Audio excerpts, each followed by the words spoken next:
आशा करती हूँ बहुत अच्छे से होंगे और मन लगाकर पढ़ रहे होंगे।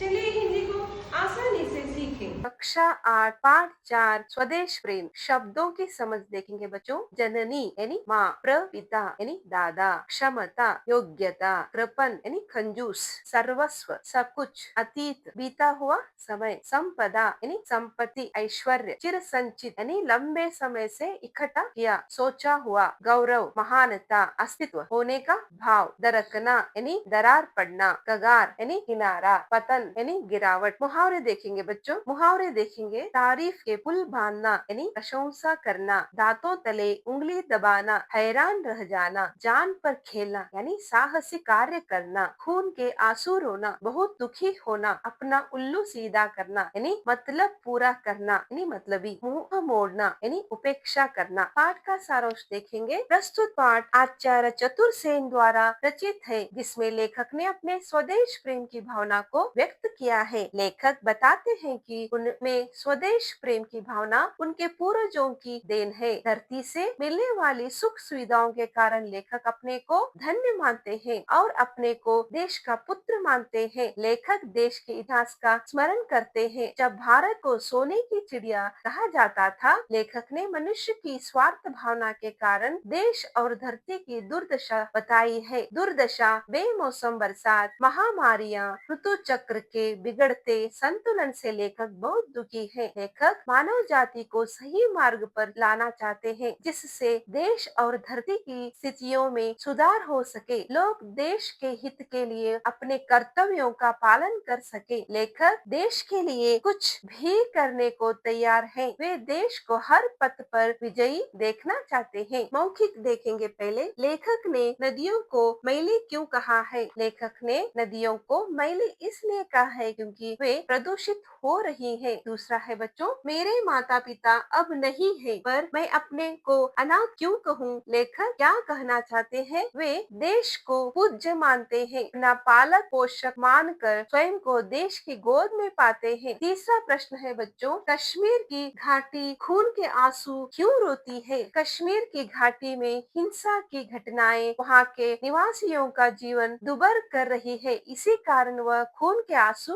रोती है। चौथा प्रश्न है, रोबोट और मनुष्य में क्या अंतर है? रोबोट एक भावहीन मशीन है और मानव भावना पूर्ण है। पांचवा है बच्चों, देश में असमय होने वाली क्रियाएं क्या है? ऋतुओं का क्रम, वर्षा, मौसम में अचानक बदलाव, रोग आदि। छठा है, कठिनाई आने पर भी हम क्या सोचकर निश्चिंत हो जाते हैं? देश हमें सुरक्षा का भाव देता है। अपने देश में रहकर हम किसी भी कठिनाई चुनौती का सामना कर सकते हैं। लिखित प्रश्न देखेंगे। लघु उत्तरीय प्रश्न। पहला है, पूर्वज किसे कहा गया है? वह पूर्वज कैसे हुआ? पूर्वज देश को कहा गया है क्योंकि अनंत काल से वह हमारा पालन पोषण कर रहा है। दूसरा प्रश्न देखेंगे, भोजन के समय लेखक की माँ क्या करती थी? भोजन के समय लेखक की माँ प्रेम से खिलाते हुए देश के लिए धन्यवाद गीत गाती थी। तीसरा है बच्चों, हृदयहीन रोबोट किसे कहा गया है और क्यों? हृदयहीन रोबोट मानवों को कहा गया है क्योंकि हम अपने छोटे छोटे स्वार्थों के लिए अपने देश के विभिन्न सुंदर रूपों को हानि पहुंचा रहे हैं। दीर्घ उत्तरीय प्रश्न देखेंगे।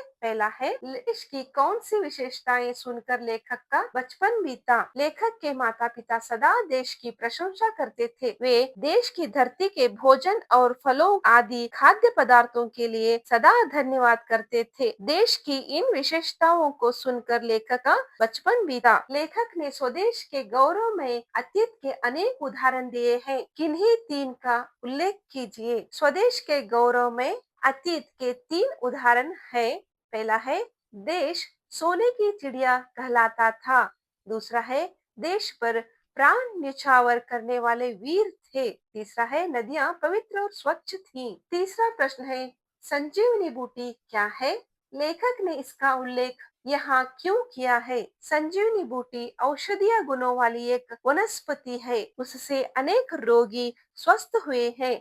लेखक ने यहाँ संजीवनी का उल्लेख इसलिए किया है ताकि देश उसका सेवन करके स्वस्थ हो जाए। चौथा प्रश्न है, देश की पाचन शक्ति कैसे नष्ट हो गई है? कोरोना जैसे जानलेवा रोगों, नष्ट होती प्रकृति, प्रदूषित होता वातावरण, हिंसा, आतंक और दंगे आदि ने देश के स्वास्थ्य को बिगाड़ा है जिससे उसकी पाचन शक्ति नष्ट हो गई है। पांचवा है बच्चों, अंत में लेखक स्वदेश और स्वयं के मरने की बात क्यों कहता है? लेखक अपना अस्तित्व देश के कारण मानता है। एक सच्चा देश प्रेमी होने के नाते वह देश को प्रिय पूज्य मानता है।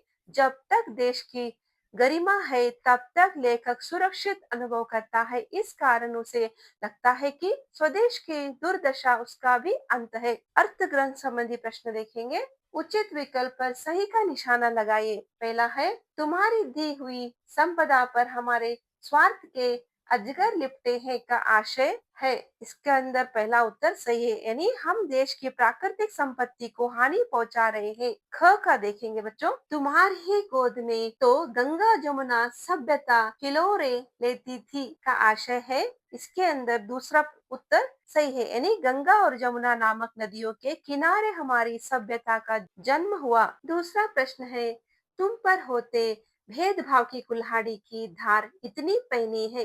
कुल्हाड़ी की धार की क्या विशेषता होती है? कुल्हाड़ी की धार की विशेषता होती है जहाँ पड़ती है उसे तेजी से काट देती है। ख, भेदभाव को कुल्हाड़ी की धार क्यों कहा गया है? भेदभाव को कुल्हाड़ी की धार इसलिए कहा गया है क्योंकि भेदभाव के कारण हिंसा और स्वार्थ तेजी से बढ़ रहा है जो मानवता को काट रहा है। उच्च स्तरीय चिंतन क्षमता पहला है, उचित विकल्प का चयन कीजिए। क, कथन अपने कर्तव्य को ईमानदारी से निभाना ही स्वदेश प्रेम है। कारण एक अकेला भारतवासी स्वदेश के लिए कुछ नहीं कर सकता। इसके अंदर तीसरा उत्तर सही यानी कथन सही है, कारण गलत है। ख, कुछ लोग देश के लिए जिंदाबाद के नारे लगाकर अपना स्वार्थ साधते हैं। कारण ऐसे लोग देश प्रेम की आड़ में देशद्रोह करते हैं। इसके अंदर दूसरा उत्तर सही है, यानी कथन सही है, कारण उसे सिद्ध करता है।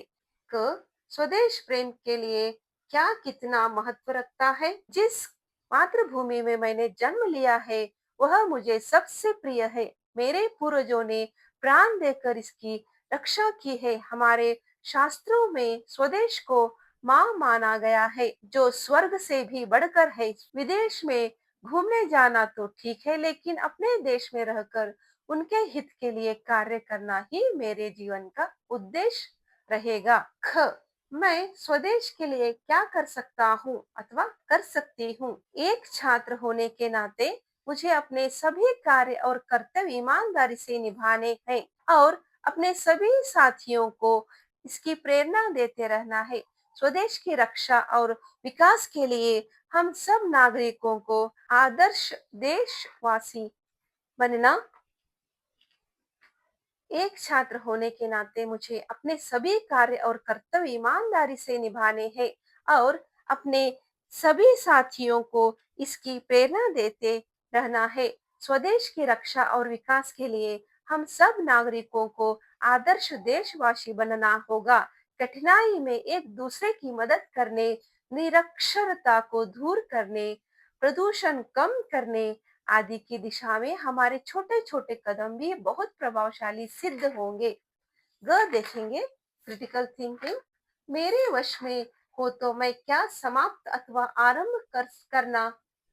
आरंभ करना चाहूंगा और क्यों? मैं प्रौढ़ शिक्षा में अपना योगदान देना चाहती हूँ। मेरे वश में हो तो मैं यहाँ वहाँ कूड़ा फेंकने वालों को रोक कर कूड़ेदान। दूसरा देखेंगे, जरा सोचिए और लिखिए। क, जिस मातृभूमि के मैं प्रौढ़ शिक्षा में अपना योगदान देना चाहती हूँ। मेरे वश में हो तो मैं यहाँ वहाँ कूड़ा फेंकने वालों को रोक कर कूड़ेदान में फेंकने के लिए प्रेरित करूंगी। गरीब बच्चों को इकट्ठा करके उन्हें पढ़ाऊंगी। अपने जेब खर्च से उन्हें छोटी छोटी जरूरत की चीजें भी दिलाऊंगी। भाषाई घटक। इस पाठ में लेखक ने स्वदेश के लिए कुछ विशेषणों का प्रयोग किया है। कोई 4 विशेषण छांट कर लिखिए। क, पूज्य स्वदेश। ख, महान स्वदेश। ग, प्यारे स्वदेश। घ, चिर सनातन स्वदेश। बच्चों, विशेषण के बारे में पूरी जानकारी चाहिए तो मेरे व्याकरण भाग के वीडियो से देख सकते हैं और पूरी जानकारी प्राप्त कर सकते हैं बच्चों। दूसरा है स्व उपसर्ग युक्त 3 शब्द और लिखिए। स्वधन राज्य स्वराज्य, स्वधन रूप स्वरूप, स्वधन तंत्र स्वतंत्र। तीसरा है मूल शब्द और प्रत्यय अलग करके लिखिए। बचपन बच्चा, धनपन बचपन।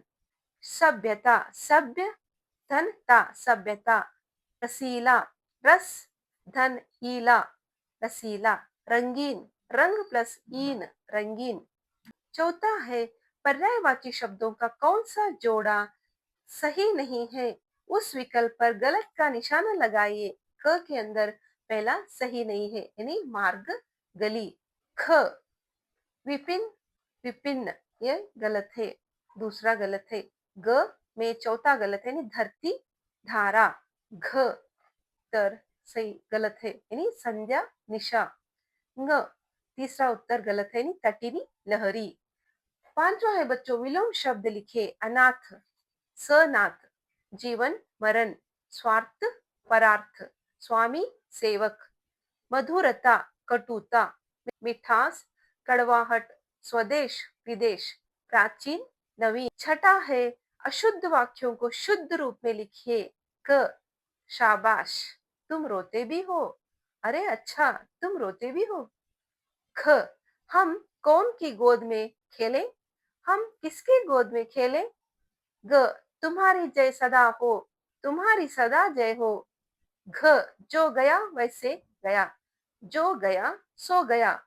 सातवां है बच्चों सर्वनाम छांट कर भेद लिखिए। क उससे तुमने कितनों का अच्छा किया है। उससे क्या है, संकेतवाचक है। तुमने पुरुषवाचक, कितनों प्रश्नवाचक में आता है। जिन पर तुम्हें गर्व है उन्हें पुकारो। जिन और उन्हें यह संबंधवाचक है, जिन उन्हें यह संबंधवाचक है। ग यह इतना सुंदर और प्यारा कौन है। यह संकेतवाचक में आता है। कौन प्रश्नवाचक में आता है। सर्वनाम को भी जानना है तो व्याकरण के मेरे वीडियोस है उसमें देखकर ट्रिक के साथ आप इजी से जान सकते हो बच्चों। धन्यवाद, अपना ख्याल रखना।